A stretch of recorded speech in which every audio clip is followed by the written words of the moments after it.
Hey YouTube, how you guys doing today? Kevin here coming at you with another video. Well, just kind of opening up a nice soda. See, it is Coca-Cola, not a beer. I don't drink. Good. So anyway, I got a light in for this. Now, you guys saw this before with an LED in it. I didn't like that LED. Nothing against it really. In fact, the one I'm putting in is a cheap one too. However, that one was really, really bad. Not really bad. I shouldn't say that. I didn't like the way it illuminated. That's more of a way. It wasn't. I just didn't like it.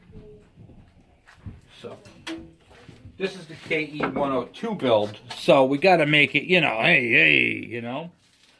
So the light that I got for it now, see this, it's got LEDs in the front. It's got like a projector beam in the front as well as along the sides. The other one just had it along the sides, which is nice, but I want to see how this one's going to work.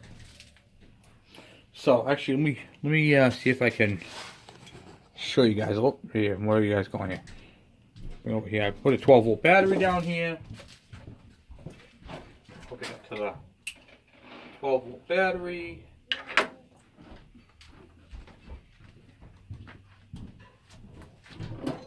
Shut the lights off and flip the switch. I mean, this thing is bright. Okay? And then there's low beam.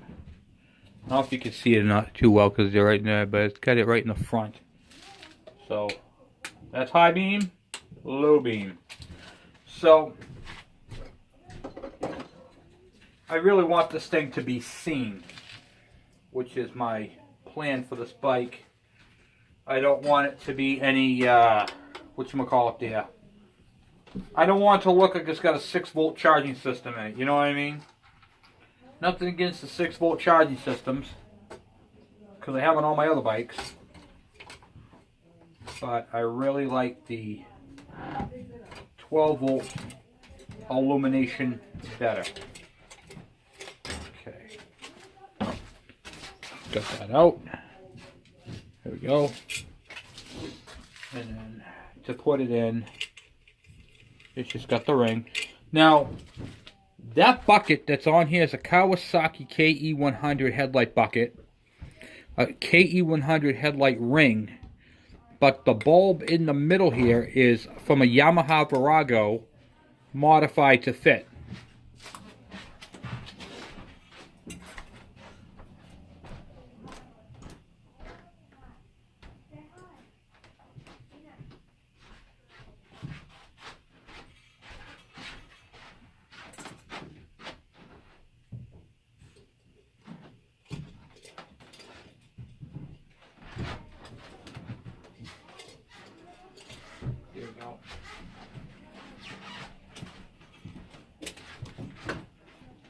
Sitting there trying to figure out which way to put the bulb in. So it's got the, it pops in this way right here. It's got beautiful clearance in the front. And you get your ring. And the ring just fits on there, however it fits on there. Let's see here.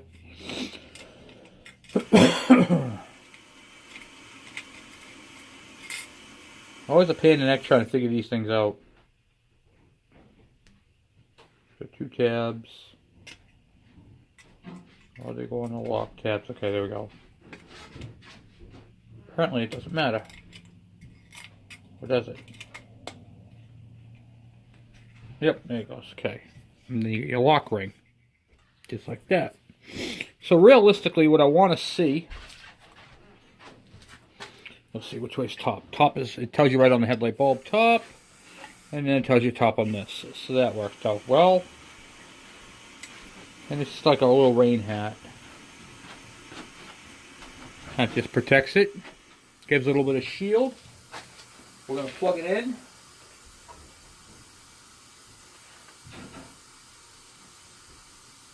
Oh. Plug it in. There we go. And then. Whoa, look at that. That is some seriously bright light. wish you guys could actually see the effect of it. Let's see if I could. That's low beam right there.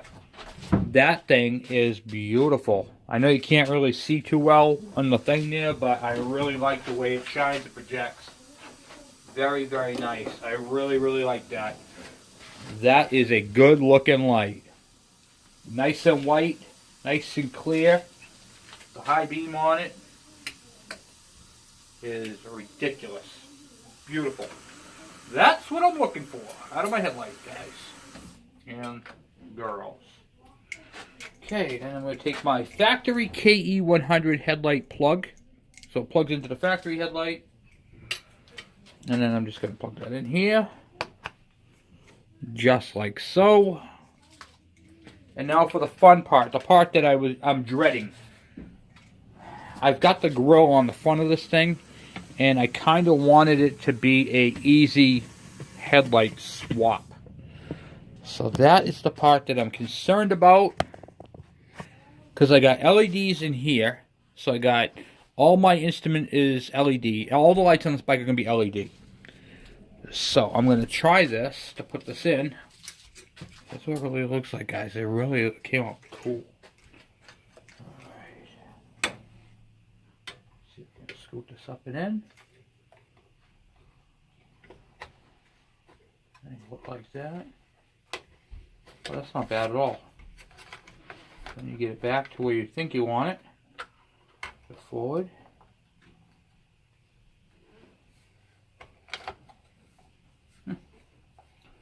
That's not bad at all, really, realistically.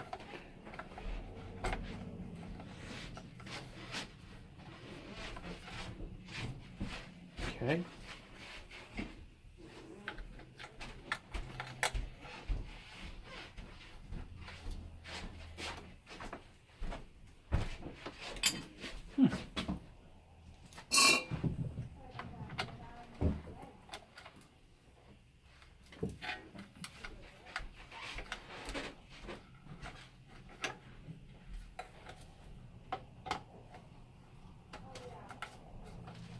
Now I'm just starting the screws. I'm not tightening them all in yet.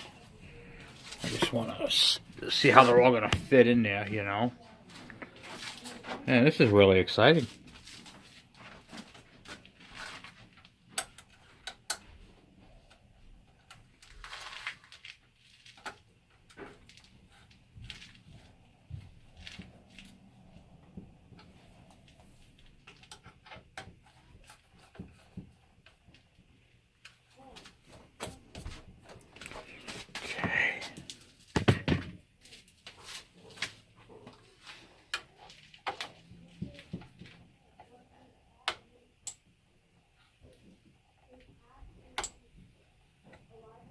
Go.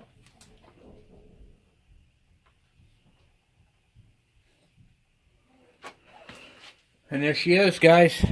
Kawasaki Ke102 headlight assembly, all complete. The headlight I got was it's like a $5 headlight. C029, just a regular run-of-the-mill, cheap, generic Chinese headlight. But it's, you guys saw it. Alright, so let's just quickly talk about this, where we're at. We got LEDs in the top dash, LED headlight. We got a custom grill. Now, a lot of people have asked me already, Kevin, what size grill do I get for mine? Because they got them all different size. This is 6.3 inches. So from here to here is 6.3 inches, which is what your headlight is. You can bolt them to the outside or the inside of the headlight bucket. I put them on the inside, because the inside's on rubber mounts and stops it from vibrating up and down. Okay, so we're going to go over this real quick, and we'll finish talking about this whole setup.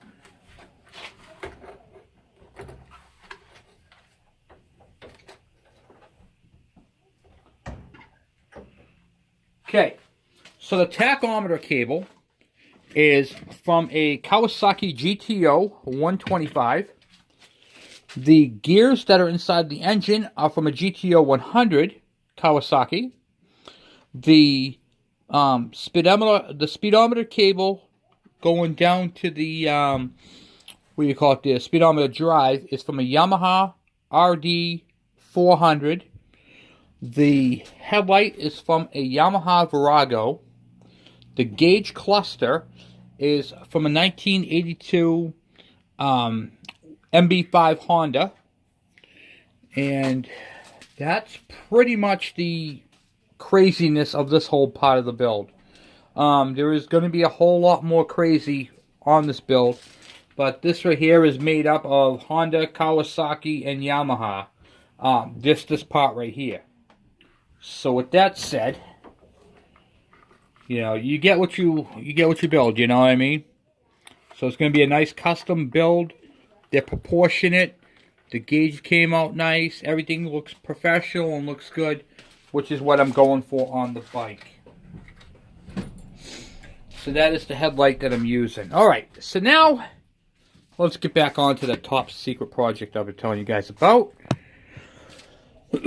Alright, so let me pick up this little bit of a mess here. I'm going to pick up all this stuff after. My little Play-Doh headlight tool. Love this thing. Comes in handy, especially when you're playing with LEDs or any type of headlight for that matter. So, this other headlight is going in my Yamaha Virago. That's what this headlight's for. So, I do like it. So, that's where it will go. And I know it fits because I just put it in the same bulb.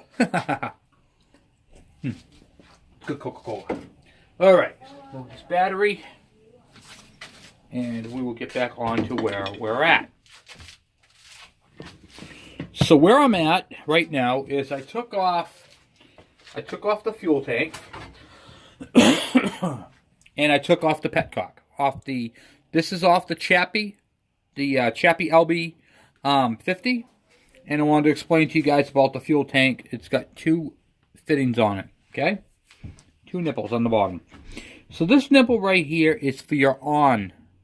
So when you're looking at your the petcock, when you turn it to the on position, you're getting it out of here.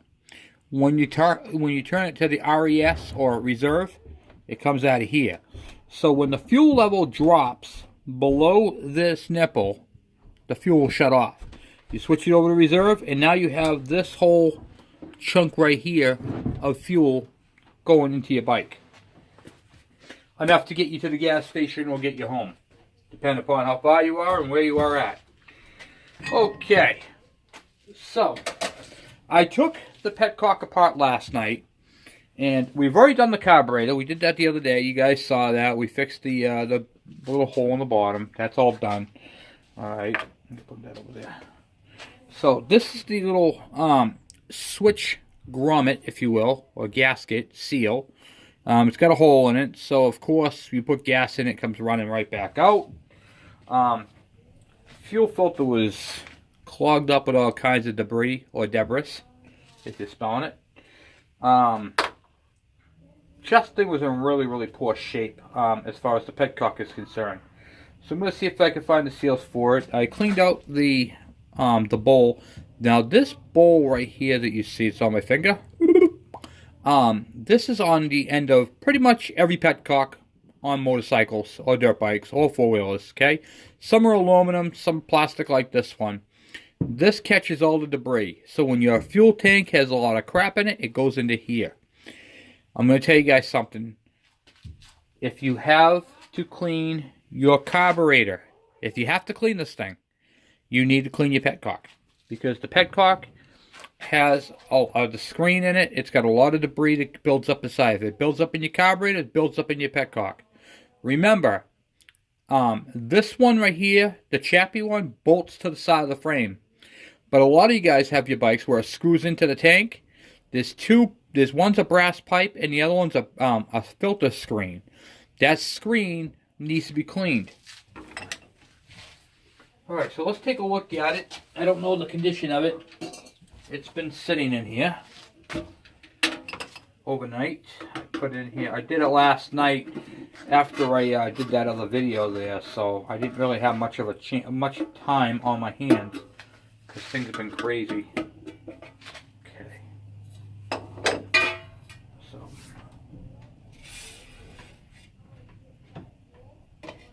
Yeah, it's alright. Not bad. Okay. Yeah, it's got a lot of debris on it.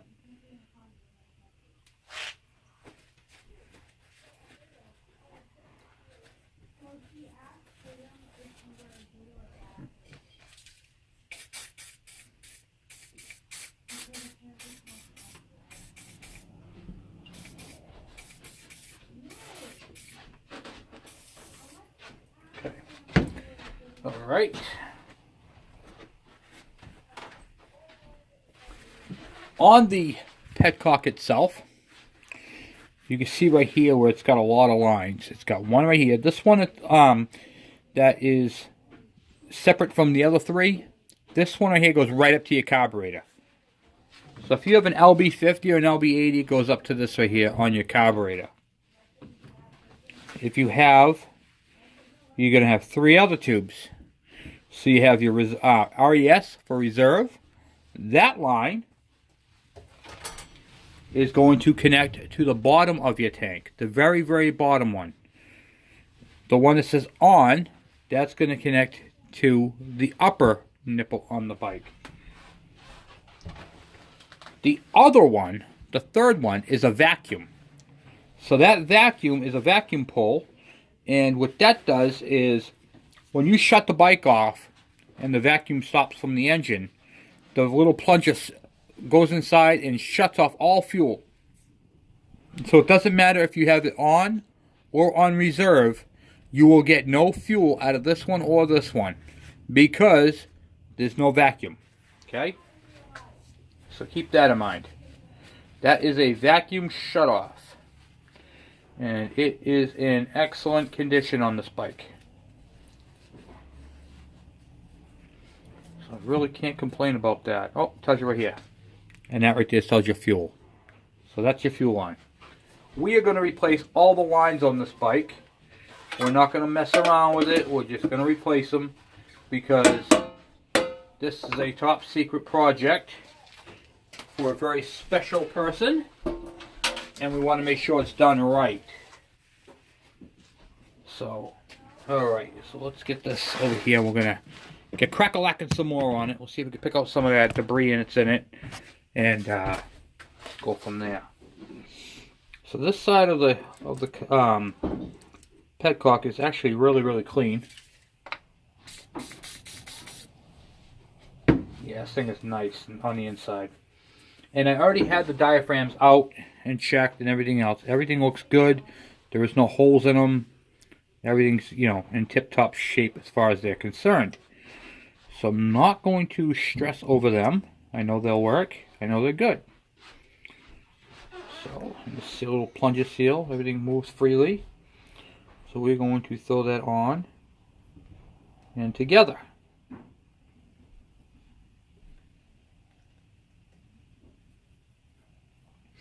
One person thought it was a fuel pump. I said, nope, not a fuel pump. It's just a plunger. Shuts it off.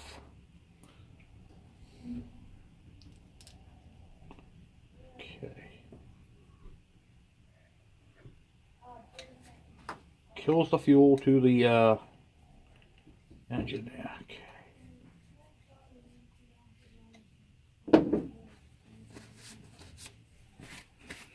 Just remember, everything that's happy, it's all happy, it's all good, right? Okay. So get that all nice and clean. We're going to put a new seal on that.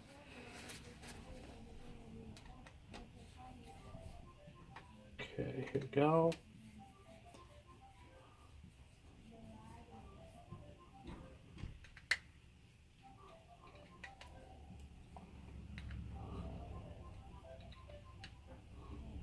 Okay.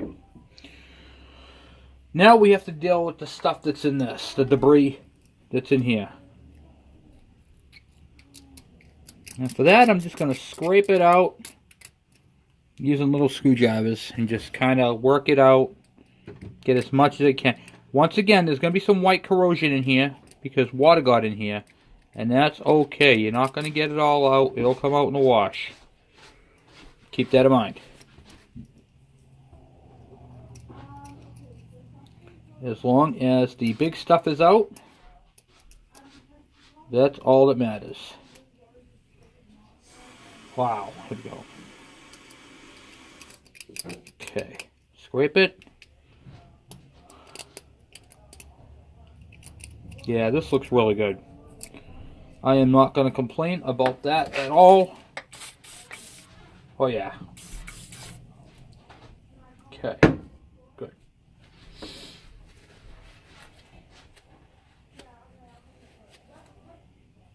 Now there was the O-ring that went inside there.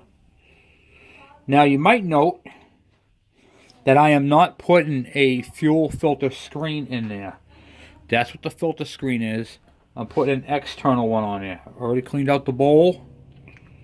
We're going to put an external one. So it's going to go from this outlet right here. It's going to go from here into a filter and then out to the actual bike itself.